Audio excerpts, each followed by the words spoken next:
All right, everybody. Here we are, day 68. Is April 7th, Saturday. So far, no snow. I think we might get a little bit, maybe. But, originally they were saying 6 to 8 inches. And they backed off of that. So, my plan is I spent last night at Open Arms Hostel. And I'm slack packing today. Dropped back off where I left off. We got picked up yesterday. And I'm going to hike about 15-ish. And then get picked back up. Go back to Open Arms, spend the night. And then tomorrow do the 14, 15, whatever it is, to Front Royal. I'll be staying there also tomorrow night. So, 3 15-mile days in a row, kind of with 3 warm bed stays. So, kind of 3 Neros for me as I'm trying to keep up with 20s. But that'll give me a chance to kind of get a little recovery and then hit it hard starting Monday.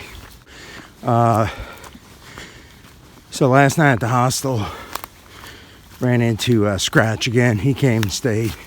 So he's actually hiking with me.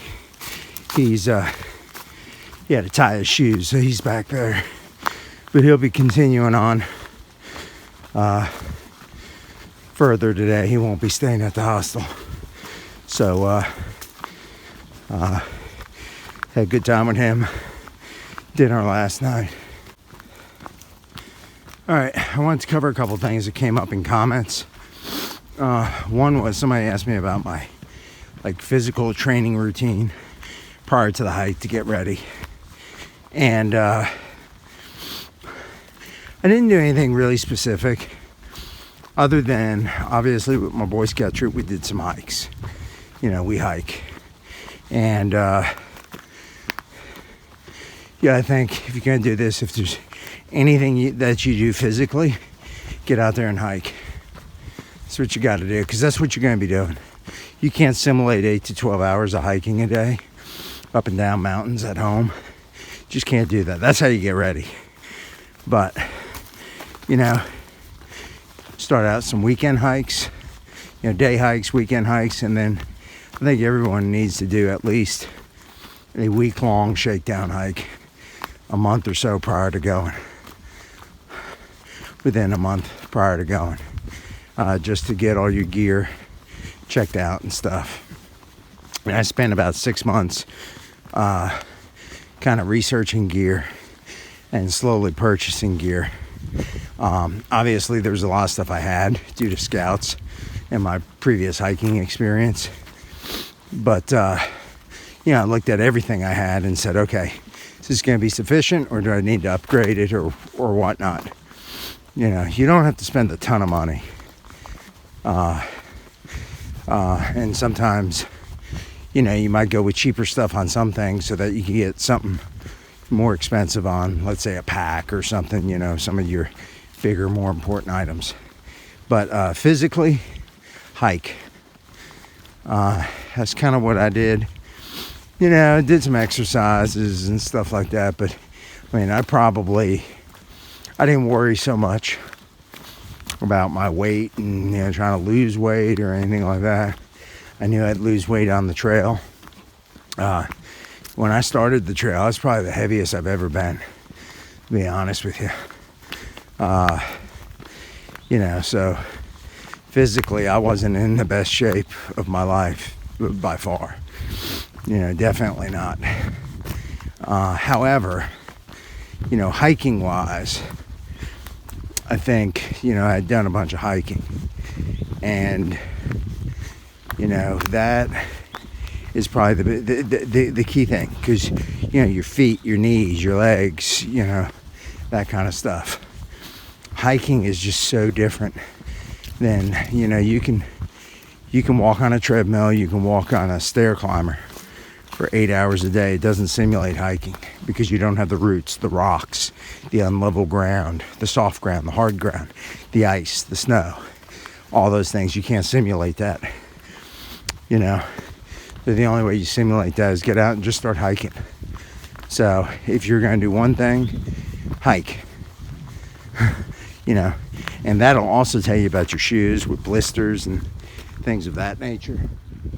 That's why I haven't had any blisters, because the shoes I wear, the brand and stuff, I've hiked in them, you know, and I found, you know, brand and style that doesn't give me blisters, you know. That's why I don't have them. So, you know, that's what you do. And then the other thing I just wanted to cover real quick was, you know, I'm slack packing today. I have my pack. I have some basic gear in there. I have my sleep gear. So if I were to get hurt, have to wait for help, it's cold, I got my quilt with me. Okay, I got my toilet paper and trowel. I got my water filter. You know, so I just don't carry my whole food bag. I don't carry, I don't have my tent, you know, because I do have my Garmin SOS. I don't plan on spending the night, but I do have a quilt if I had to. So, you know, I probably carry half my stuff. So I probably got 10 to 15, well, with water and stuff, probably 15 pounds instead of 30. So, but I like slack packing with my pack because I know where everything is. You know, my water, where I keep my water, where I keep my hand sanitizer, you know, my snot rag or whatever, you know, all those little things where if you're just having to put it, I don't like having to switch to a day pack and take stuff out and the day pack doesn't fit like my regular pack does. So when I slack pack, generally I'm using my big pack, which weighs less than 2 pounds anyway, empty. So that's what I do. All right, well, let's get hiking. All right, everybody, it's about 12:50. Back on the trail, had stopped at I think it's Elk View, maybe, Wayside, which was right off the trail. Probably about 8.7 miles into the hike today, which, by the way, I did in 3 hours. So almost 9 miles in 3 hours. So the terrain's pretty favorable for that kind of mileage. And stopped in there, got me a cheeseburger, large fries, a large soft pretzel, and a large Pepsi. Ate all that in about 7 minutes. It was good. It was my lunch. So I'm back on the trail now, and heading to whatever gap it is. I can't remember offhand the name of the gap where I'm gonna meet my my ride. So I've got just about 5 miles, maybe a little under, to go, I think now. So I should be able to, I think I'll get there probably 2:30. Probably no later than that. So that's good. That'll be about 6 hours. And that included probably a good 45-minute lunch break. So that'll give me 14.5 miles in about a little over 5 hours. You know, if I can keep the pace up. This is kind of a climb. It's supposed to be a climb. It's not much of a climb. And then it kind of flattens out for a little bit. And then there's just, maybe a mile and a half, 2 miles down to the gap. So, the terrain shouldn't be too bad. This little section is really, really nice as far as terrain. So, had a nice, good lunch. Trying to get that calorie count up.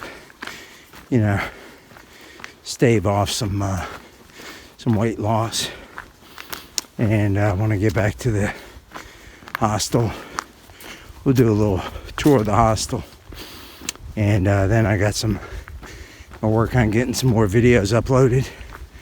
And just kind of mapping out my next week or so. So that's the plan. All right, ladies and gentlemen, there's a little bit of a view. Let me go out here. Walk off the trail here, get a little closer. It's kind of cool. It's like a little campsite here, a little fire pit. That'd be kind of cool to camp right here. Yeah, we're about 2.8 miles from the gap where I get picked up.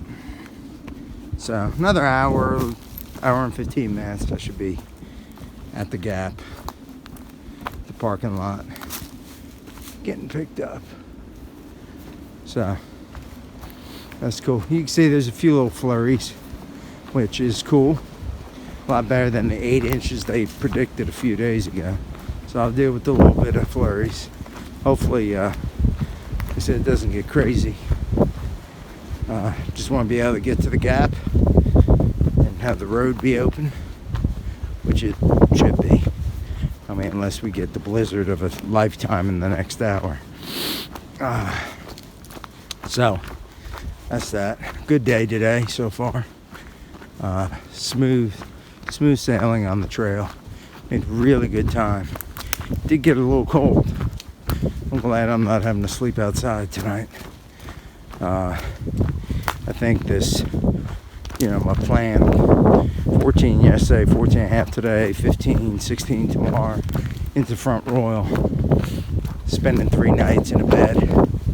I think it's really going to recharge my batteries. And hopefully I should feel pretty good Monday. Ready to rock and roll, crush some miles on Monday. And get most of Virginia done Monday. And then just finish it up on Tuesday. Which I'm pretty pumped about. That'd be pretty good. I haven't heard anything about the Grand Canyon trip. They should be on their way back to the airport to Phoenix now. Probably when I get back at the hostel can check social media, all that good stuff. I should hear something. I'm assuming everything went good. No news is good news. So we'll catch you later. Okay, here we are with Allison. She is the proprietor of Open Arms at the edge of town in Luray, Virginia. Great hostel. Stayed here 2 nights, slack pack. So tell us, Allison, just a little bit about your hostel and what services you provide. Well, this is our 3rd year, and we have real beds, real sheets, nice hot shower, great water pressure. I can offer slack packing. We have laundry services. There's limited snacks for sale, complimentary pickup and drop off at the trailhead, and to go into town for resupply and restaurants. Right, and resupply is real good. You got several different restaurants. You have a Walmart, the king of all resupply. You have other places, so really good stay. I spent 2 nights here, slack pack. Really great place to stay here in Luray, Virginia, before you hit Harper's Ferry and stuff. I highly recommend it. Yeah, we're at Thornton Gap, so if you're coming northbound, when you get to the top of Mary's Rock, you can shoot a text or a call, and I will reply and meet you at the trailhead.